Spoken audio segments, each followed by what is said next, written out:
etc. 6 months to a year ago, that was a free fire zone. I mean, it was Fort Apache. And so there has been dramatic improvement there. And you know, wars are never static. Wars and conflicts are never static. It flows one way or it flows the other way. And everybody talks about what are you going to do to 2009? Well, it's what's going to happen in 2007 and 2008 that's going to determine what you do in 2009. And I'm convinced you set a date for withdrawal, they just lay back and wait.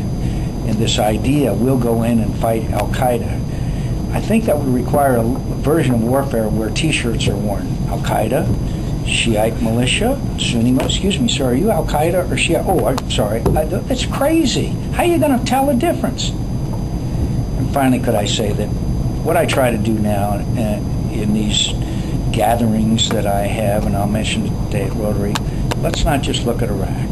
Let's look at the region. That's the important part of this. Look at the region.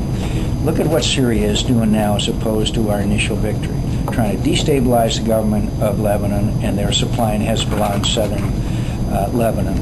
Look at Gaza, now under Hamas, a terrorist organization. Look at what the Iranians are doing. They're exporting the most lethal IEDs into Iraq that can go through a tank, plus training and equipment.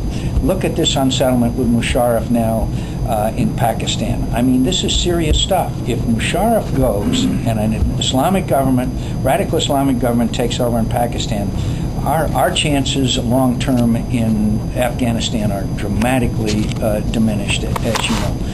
Take a look at Jordan. 750,000 Iraqi refugees in that tiny little country. Take a look at Egypt, where they're starting to see some unrest.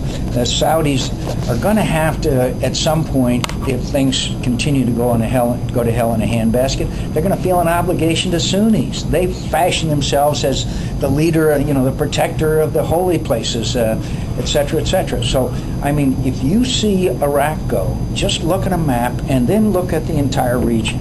And my friends, the consequences of failure are not confined to just Iraq.